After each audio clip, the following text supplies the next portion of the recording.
We are here with Mike Smith live, who's an entrepreneur, nonprofit founder, public speaker, a whole bunch of things. And when we started the conversation, we just kind of started, and it was like I'm very excited now that it's ended. But before we get into the conversation, here is a word from Runza, which is a sponsor for today's episode. Mike, do you like Runza? My wife and I are obsessed. It's a daily meal. It's I'm not joking. I had it last night. Like seriously, it's like one of those things where my wife will just text like number 6, and I'm just like thumbs up. Like we have to like tell ourselves you can't eat Runza every day. And this isn't some shameless Runza plug. Like we live right by one, and we're just like it's a revolving door. And so I love Runza. Yes, I do. And, so the ranch, I'm also like when I drive by it, like it's a legit sponsor because I actually really love Runza. Oh yeah. Yes, and my dangerous play is the ice cream cone's $1. Yep. Like I'll just toss it in an ice cream cone, which like you really shouldn't be eating ice cream like 3 times a week. Totally. I'm cookies every time. I'm like, why don't you toss a couple cookies in on that? Yeah, like, of course. Yes.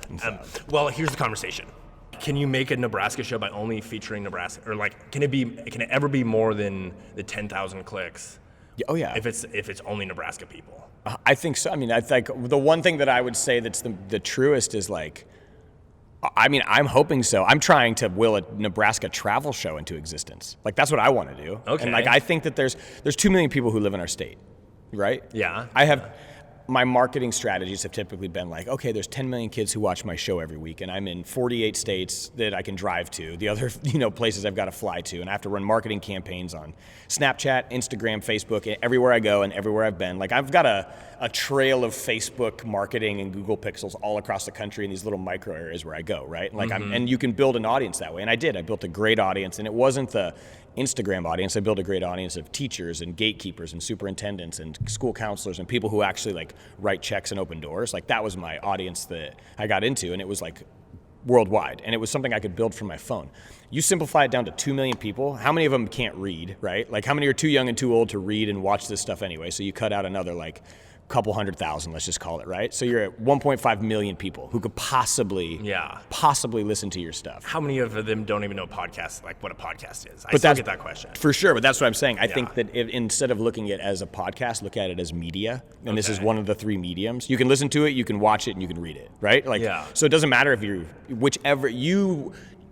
listening to your podcast versus like the attention, I wouldn't be so romantic about which audience, like if someone watches a YouTube video of mine, listens to my podcast, or looks at a photo that I put up on Instagram, I could care less. I'm just stoked that they're engaging with what I'm putting out into the world. I'm not romantic about which way they saw me, because some people don't mess with podcasts. Some people really want to watch it. Some people would way rather read it, You get, like, copy's not dead. People still want to read stuff. Journalism's still important, even if it's moved largely to video. But I would say, like, you're capturing every medium right now. So this is a piece of content. This is a piece of media. Podcast is one medium. It's a part of the package, But then it's like, how many Nebraskas can hear about what you're doing? And I would say you go and be loyal to Nebraska. And this is why I won't ever leave. This is why I love Nebraska more than any place. This is why this is just my people, is if you're loyal to this place and you stay here and you build here and you create here, like it might take 5, 10, 15 years, but like Nebraska becomes loyal back, i.e. we sell out every football game, even if we're not crushing it, and we show up for each other. Like we know about Husker athletes, like we know where they're from, where they transferred, and how many places they've been with their, like there's only so much going on here that's interesting and fun and focused on Nebraska, and a lot divided everybody in 2020, right? But the one thing that's going to unify Nebraska forever is the fact that we all love this place. Do you know what I'm saying? Like, because a lot of us came from some small town, Norfolk, Imperial, Sydney, right? The Red Raiders, baby. We grew up playing you guys every team. Class B, we'd have to play you guys in football and basketball every year. It's terrifying. Yes. So you know what it's like to be in the Panhandle. You know what I mean? Like, absolutely. How many times have you found yourself defending Nebraska when you're in another state, or have you found yourself defending Sydney when you're in Lincoln, or sticking up for your little small town Corks or whatever? Yeah. So I find myself defending Nebraskans to other people my age. Of course. Again, yes. Yeah, of course. And a lot of times they're even Nebraskans. Exactly. But it's just, what haven't they seen yet? Who haven't they met yet? Like, what great stories haven't they heard from our place yet? Because we all know what it's not. Everybody can tell you what Nebraska isn't. We can all tell you what we don't have. Like, that's not difficult. That's not even that hard to, it's not inspiring just to listen to someone complain about what Lincoln or Omaha or Nebraska, greater Nebraska isn't or wasn't, but like, what did you make it? Like, what did you turn it into? Did you leave it better than you found it? Like, I listen to a lot of people talk about Nebraska, and in my heart, I'm like, you don't actually sound like one of us. Like, you don't sound like a hardworking, I'm going to roll up my bootstraps, like I'm going to take care of my neighbor. I don't care what gender, race, color. Like, there's a lot of people in Nebraska who I think are missing what it means to be Nebraska, which is like, we take care of each other, whether it's a flood, whether it's your house burnt down, whether it's a systemic injustice that does exist in our state and we need to address it. Like, the true Nebraskans, like the people who are from here, get it. Like, you're not that divided. It's like, oh, you're from Nebraska? And it's like, what do you need? What can I do? How can I help? There's only 2 million of us, for God's sakes. Like, we got to look out for each other. If we keep this up, we're going to be Wyoming before we know it. No one's going to live here. You know what I mean?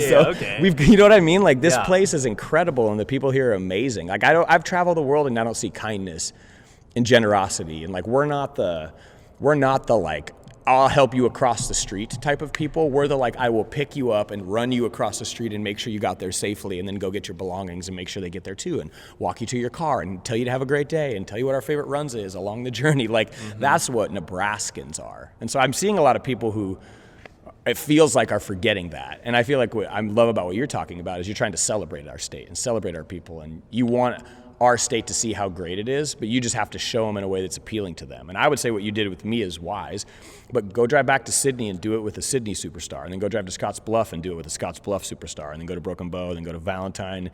Like, if you want to grow it, you got to do it the hard yards, and you got to show up in their towns, and you got to shake their hands, and you got to look them in the face and add value to their space, because they'll listen, they'll pay attention, like, they'll want to know what happened. You know, if I showed up in Sydney and was like, hey, Sydney, I'm going to film your historic music scene person in an historic venue. I would love to interview this person, and then have 10 people in the town who've been impacted by their work. You reach out to a couple people in Sydney for that kind of a thing, and like, you know what happens in the town. Yeah. Like, everybody, it's like, oh, I heard somebody's coming with something, and he's bringing his fancy cameras, and it's at the coffee, and it's at the co-op, and it's at and you know how it is, you know? And it's like, my dad worked for a co-op for I couldn't even tell you how long my dad worked for the Frenchman Valley Co-op, you know? And it's like, you know how those old boys talk, and you know how news travels. It's one truck at a time, you know what I mean? And it's like it's just how Nebraska works, and you know that. You know, you grew up out there, like, you know that. And so I just think, use it, leverage it. Like, there's power in understanding human behavior, you know? Like, truly understanding human behavior has a power. It's just what you choose to do with that, you know? And so I would say, like, you know what people in Sydney care about. You just got to spoon feed it to them in a way that they can digest it, and it might be on Facebook to start, you know, as well as a podcast. Yes. But making it like a Sydney story, I've really tried to like stay clear of like the Nebraska, and I think Rabble Mill and like you guys do this so well of it's located in Nebraska, but you don't lock yourself to the location. And totally. Yes, and just for some, I guess, context, and this is how I was planning to start. So I guess I would assess like what you have done is like pitch a tent with a theme that you inspire youth through purpose, and underneath that you have a skate park / after school program. You get speaking gigs. You're a motivational speaker. Rabble Media, and then Skate for Change. Is that a pretty good assessment of what's going on? Yeah. Okay. Yeah, that sounds great. Amazing. Yeah. But so then how did you guys go about, like, because Rabble Media makes content for like high schools and middle schools to play in class, right? Is that so Rabble Media we launched this fall. So it was like a brand new program. So it was here in Nebraska was what Rabble Media, they kind of morphed into Rabble Media. So here in Nebraska, we call it HN. My best friend from Imperial started it. We started our nonprofits the same year. So 2010, he started here in Nebraska. I started the Bay. Him and his wife would work like shifts in the mall and volunteer behind the counter, and we would have like concerts in the skate park, and they were doing core Nebraska music programming, celebrating Nebraska musicians, Nebraska artists, putting people on stages, paying artists, and like really trying to grow and cultivate the Nebraska scene.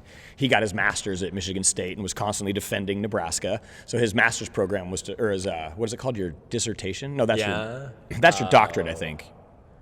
I don't even know what it's called. I didn't even graduate high school. When you're done. You got to do some big paper to get a master's, whatever that thing's called. He did here in Nebraska, is that him and his wife created that. And so they wanted to start hopping into youth programming and work with kids with music, and that is where we were headed. So we merged. It was like a 1 + 1 = 3. So here in Nebraska, Skate for Change and the Bay all combined, and Rabble Mill is the umbrella company.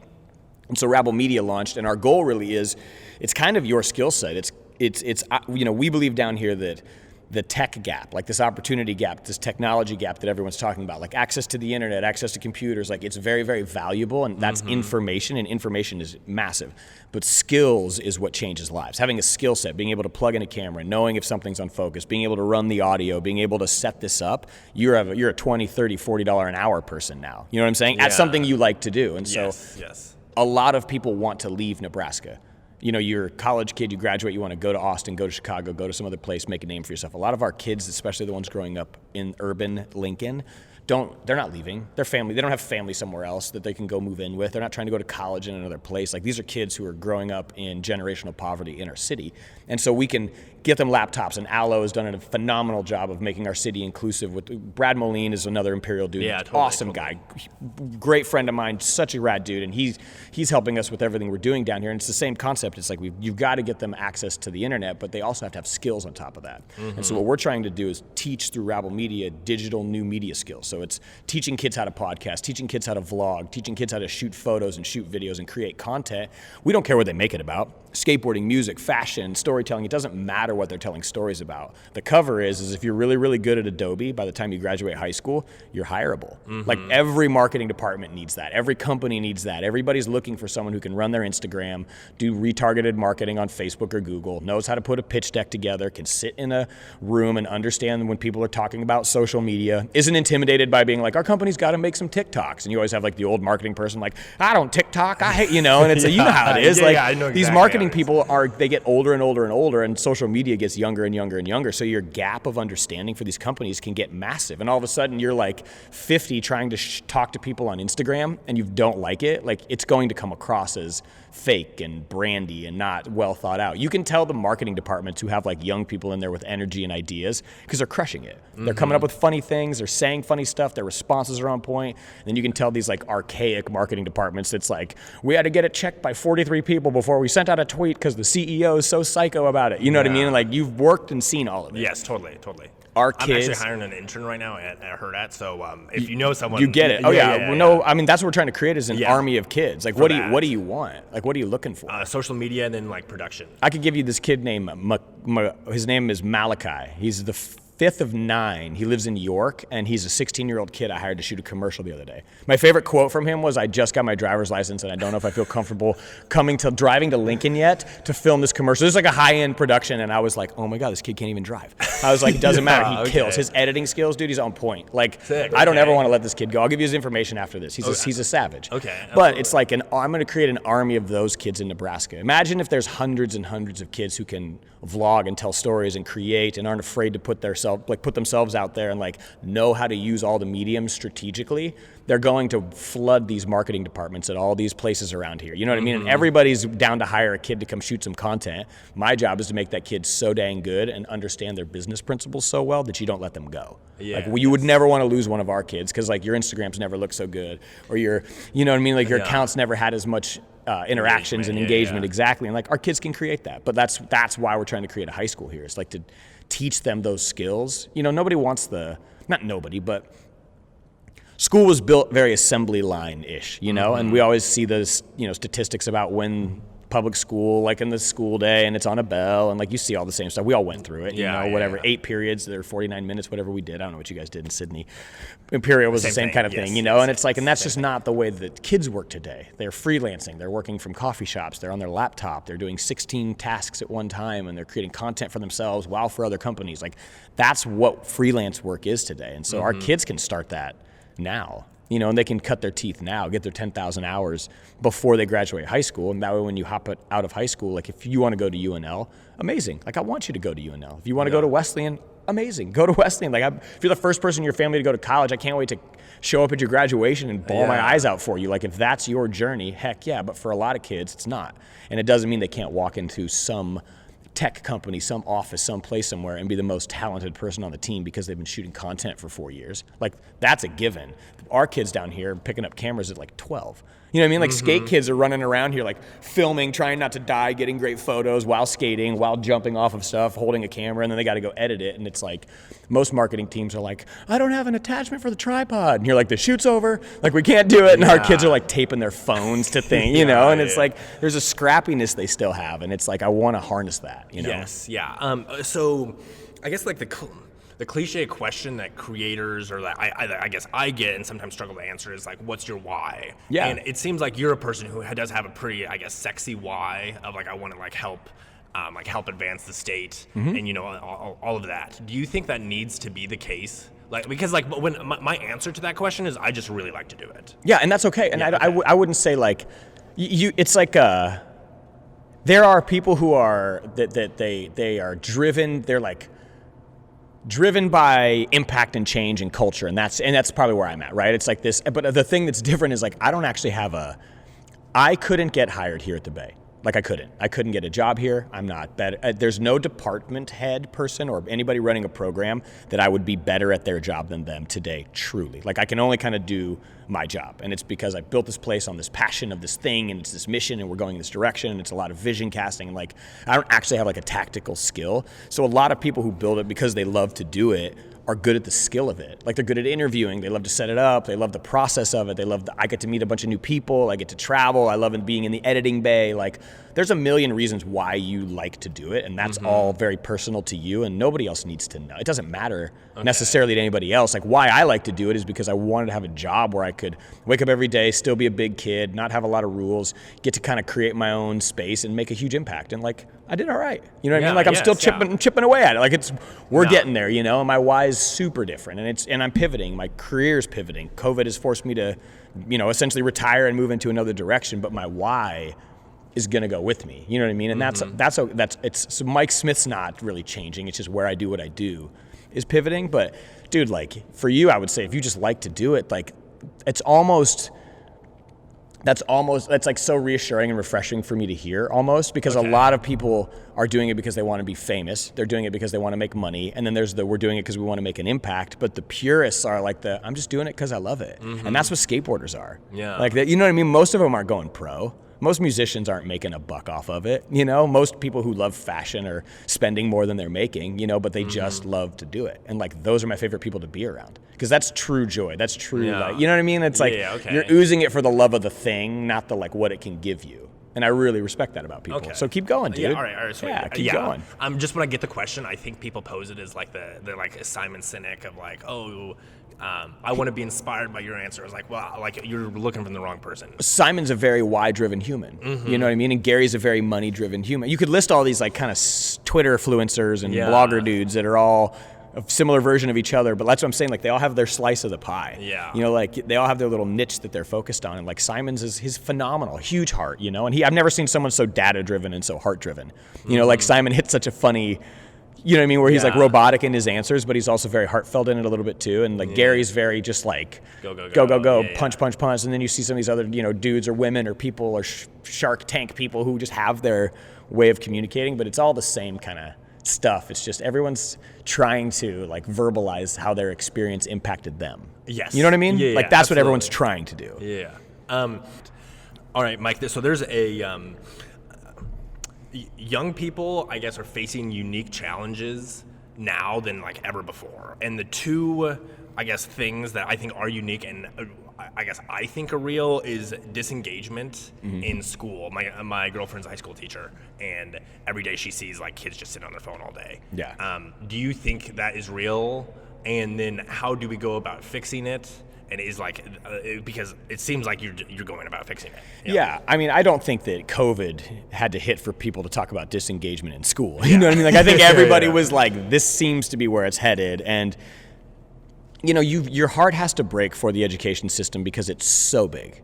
It's so big. Like, and how do you change it? How do you change a school district when it's tied to property taxes? You know, how do you change a curriculum when it's like, well, you got 3 months off and everybody's kind of like, you leave and you come back and you leave and you come back, and it's like, when do you have time to like hit the reset button and be like, all right, how do we rethink this thing like on a massive scale? And if it doesn't come from the top down, like the top down, like president level down, it's really hard to change school. And so my heart always breaks for the education system because they get beat up, but a lot of times you can't, you know, a teacher can't change the work day, and you know, it's hard to change your 8 periods and your bell schedule and electives and what counts and what doesn't. So my heart always breaks for teachers because they get the brunt of it, but like they can't actually change it on a schedule, systemic levels. What you can do, though, is find ways to be creative inside of it. And that's what we had to do. It was like, realize I'm not going to change the public school system. I'm going to work with the school system, and I'm going to change inside of it, you know? And so we knew kids weren't engaged with school. We knew kids were having a hard time wanting to go. It wasn't stoking their passion. And Lincoln, being the size that it is and being, you know, our school board's super active in the community. John Neal is an amazing dude. Steve Joel's an amazing dude. Like, these are people in the LPS, like, district level that are just phenomenal men with great character and great leadership skills and good innovation. And so they really wanted to create more focus program high schools in Lincoln. And so that's what we've been working towards, is like trying to get this focus program high school going and pushing this concept of like, can we create a public school, like a public high school here where kids can come and we can rethink the school day alongside LPS. You know, it's like rethink what the school day looks like, rethink how kids learn, rethink curriculum, but start on a smaller scale where it's not like we flipped Southeast High School and it's completely different and there's 2,000 kids that go there. You know what I mean? It's hard to pivot something at that level. And so I'm excited that we get to kind of hopefully raise the money, create what we want to create, and create a space where kids can be engaged. And I say this all the time. Kids get to school as late as they can, and they're all like racing teachers to the parking lot to see who can get out of there first. And then there's like the mad traffic jam at the end of the school day to like get out your parking lots and save your like secret way to get out, you know, that like only the seniors knew about back in the day or whatever. You know what I'm saying? Like there was that. But here, the Bay, like no way. Like this is where kids want to be. Like we had to open at 3:30 and not during the day because kids were skipping school to come here. And so it's like we have the opposite problem. We're a place where kids want to be. This is a place where kids find themselves. This is their brand. This is their community. This is like, what do you do? It's like, oh, I go to Bay. Like that's where I go. And people are like, oh, like that means you skate. That means you do something. Like there's an identity here that's like comes with a sense of pride, and school doesn't always have that. In small towns, if you're really invested in your school, you kind of have that, you know? And so here, we're kind of taking a different approach, and we're saying, like, what can the school day look like reinvented? How can we kind of kid first, like skills first, like upward mobility? What are they gonna do here that's actually gonna matter out there? And can we get them to learn in a way where it would be similar? And so it's like, if kids didn't have desks, they just all worked like freelancers. Just changing that in and of itself, where it's like you're not sitting in some perfect little organized row that you've got to raise your hand. It's like, you know what your work is, spread out around the place. This is what freelancers do. So you're not going to be 19 the first time you walk into a coffee shop and you're like, how do I sit down and keep myself busy through the day? You're like, oh, this is just like high school. I worked at a coffee shop, literally we have one, for 4 years, and I cut my teeth and I know what freelance lifestyle's like. It's like, how do you work in a department meeting with a bunch of people, a bunch of creatives, and then have to go like go your separate ways, work on something and come back together when it's not like a school related, like, you know how school's so regimented with that? Yeah. Here it's way more like go create together, but you have to figure it out together in these creative spaces, in these creative rooms with these creative people. And it's like, it's hard to walk around the Bay and not get inspired to do something different or to decorate your room different or wear something different or try something new. And like people come in here and genuinely like, not that they don't feel cool enough to be here, but you feel like you need to like take time and look around and go slow and pay attention, and it like changes people when they come here because there's nothing like this in Nebraska. And if this is your education space, you know, like if you're walking into something that doesn't feel like a prison and it feels cool to be at and it feels different every day, I think that's how you slowly start to change engagement with kids at school. It's like you've got to change what it looks like and change how we interact with them, because we're not going to change the big stuff yet. You're not changing the big systemic things to increase engagement. It's you've got to innovate inside of this weird little box that is education. And so this was our attempt to do that. And a lot of it for us was like, it's just paint, man. It's paint and it's a vibe and it's old TVs and it's speakers and it's building something that like lets kids create and dream, and we're not romantic about the space. You know, we are romantic about the space, but we have a core value here called people over policy. You know, and like in schools, it's like if a kid broke something or, you know, acted up or something happened, it's like in a regular school setting, it's like you're out, you're at the principal's office, you're whatever. But like we're in an unbreakable warehouse with no drywall. Like your skateboard's going to break here before you break something here, you know? And it's like we've just reinvented the box a little bit, and kids love it because it's not as threatening and they feel comfortable and they want to learn and they want to skate and they want to listen to music and they want to hang out here. And like that's not stuff that we say about our public high schools. You know what I mean? Like we did not be like, I want to get there. I can't wait to get to my locker. I'm so amped to like go to my desk. Like no way. And here it's like they're showing up early and staying late. You know? Yeah. I'm inspired by the initiative. It is just Thanks, cool. Man. Yes. Yeah. Good for you. Thank you. Yes. Thank you. I'm excited to like. I hope it can scale. I guess is the next like. Hopefully that this isn't just happening in like a pocket in Lincoln. It's like a nationwide deal. Well, and that's my hope is like if you look at the YMCA or if you look at Boys and Girls Club of America, like you look at the nonprofits that scaled, like what they did was they attached themselves to some sort of an institution. Like YMCA, once it became a gym where you could buy memberships and work out, was a lot easier to fund. It was a lot easier to put in other cities because we were like, we don't have a gym downtown or a place where kids can go after school till late. So they like kind of coexisted at the same time. Boys and girls clubs almost always attached to a school building. They're like at a school or next to a school or like instant walkover because transportation with youth is such an issue. And so we down here, we're on an island. We are in the most... There's a food desert down here. We've got more languages spoken down here. We've got more low income. This is like the most impoverished neighborhood in Lincoln, like right here, but we're not attached to, UNL, or we're not attached to LPS. And so it's that institutionalization that makes you a little more scalable. We attach to a public school. You open up a thing like this in Sydney and the public school's attached to it, the whole town's now attached to it. And everybody's like, oh, there's a new school for kids who are creative and there's this and this and this. And it like, the smaller the community, the easier something like this is to do because you'll have such a high buy-in. So to us, Lincoln was kind of the catalyst. Like if you can create a school and a nonprofit that can coexist, the school happens during the day, then you flip it and now it's the nonprofit at night, and the kids who went to that school are going to benefit 9 to 3, then they're going to benefit 3 to midnight in the same space because you can do so much.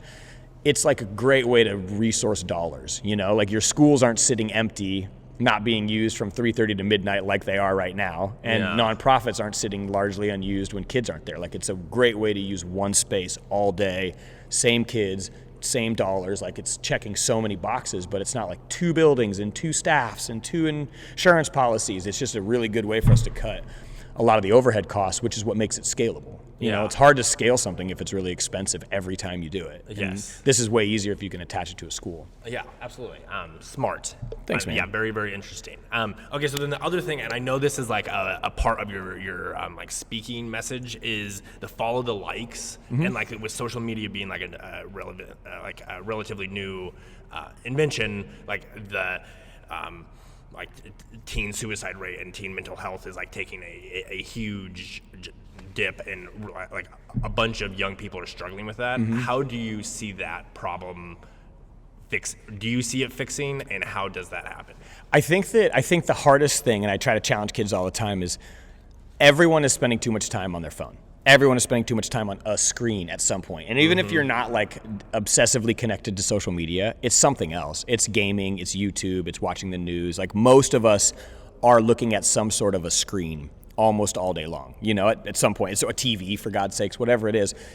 I think that input, like what has been clickbait, what has gotten attention, what has gotten eyeballs, what narrative has been pushed, has been so negative, especially the last 4 years. That's just been the tone of what has been put out into the world. And I seriously believe what you put into, like your input, your timeline, who you surround yourself with, those things are everything. It's everything. It creates your mood. It creates the mentality that you walk through the day with. I challenge people all the time. I talk to kids all the time, and kids come up to me and it's like 6 negative things out of their mouth. Like we have the super positive day or whatever, and they come up and they're like, it's like negative, negative, negative, negative. And I challenge kids. I say, grab a sheet of paper like tomorrow and just do a tally mark where it's like positive words, negative words, and just put a little tally every time you open your mouth and see which one gets filled quicker. Like every time you gossip or say what you don't like or say who you don't like or say why you don't like it or say what can't work or say what's broken or what's negative, just do a little check mark. And every time you compliment someone, say what's going great, tell someone good job, like have a positive thing come out of your mouth, do a little check mark. And I challenge everyone to do that. It's phenomenal how much more of the things we put into the universe are negative and what we don't like versus positive and what we do like or what we do appreciate, especially in the last 4 years. Now, I'm not saying don't raise your voice when things are broken and there's injustices. Like clearly don't hear what I'm saying. But it's like our day-to-day typical conversation is a lot of negativity. And I think that's because we have a lot of negative things that are our inputs. And then you take kids are being isolated now more than ever. Social media is a gnarly place if you're a kid because you got kids who can do it so well and create this sense of like, I'll never be as pretty, smart, talented, funny, good, creative as they are, which is like happens in every school because there's that like kid who can create. Then there are the kids who want to but can't, the kids who follow everything, the kids who don't get invited, the kids who already feel left out. And so it created this like, you grew up and it's just a power shift. Totally. It's just a dynamic that changes. And I think the solution is get off your phone. Get off your phone and go be a kid and stop taking everything so freaking serious. Like, yes, change the world and yes, have a passion, but like, go get a scraped knee, go break your arm, go drive around till you're bored to death, go sing in the car with your friends until your throat hurts. Like, go be a kid. And I'm talking to some of you 20-year-olds out there. Like, it doesn't get easier in your 30s. It's not like your 30s get more rad. Like, I think my 30s have been sweet, but like in your 20s, you're like, you don't have mortgages and debt. Like, you know what I mean? Like, your responsibilities start to stack once that girlfriend turns into a wife, and then that turns into a child, then that turns into a mortgage, then that turns into 2-car payment. Like, it changes. Things start to elevate. Responsibilities start to happen. I feel like I'm sounding like an old guy, for God's sakes, right now. But like you know what I mean? The same thing. So. But it's true. And as a dude who plays for a living, like, I'm a professional kid. I literally say it all the time. Like, if you don't get off your phone and you don't stop consuming everybody else's life, you're going to forget how to find yours. And I think that is what's happening to a lot of kids. It's like they've stuck on their phone, wishing that whoever's life they're paying so much attention to will resemble their own, and then they get upset that it doesn't, and then we've got a lot of issues. And that's not to negate the mental health issues and people not being properly diagnosed and medicated. I don't want to like sweep that conversation under the rug, you know? So there's definitely a real issue with that, and just an issue with, you know, just mental health in general, obviously, and we're not all there. And the language isn't there, and none of us, even as thought leader dudes or whatever we get called, don't always know how to talk about it. But I do think that a huge thing we can all do to just sort of start solving some of that problem is we've got to disconnect and go be like humans again, you know? Like humans who do this, humans who interact, humans who see each other, you know, and not...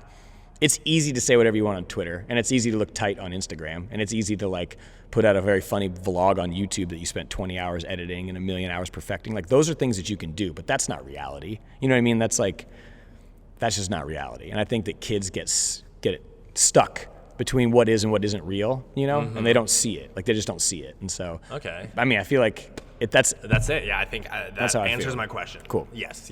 Okay, last question for you, Mike. What is next on your to-do list? What is the next big thing Mike Smith is thinking about and working towards? Yeah, and so I think I'm officially kind of pivoting out of speaking for a good season. Even when COVID's done? Yeah. Okay. Period for a while. I don't... Interesting. Yeah, I think that I love storytelling. I do. And there's a million ways to do it, as I was saying earlier, and speaking is one way to do it. And it's like... and always an option, and always something that I can do, and always something that I can turn that switch on and probably go have that opportunity at any moment.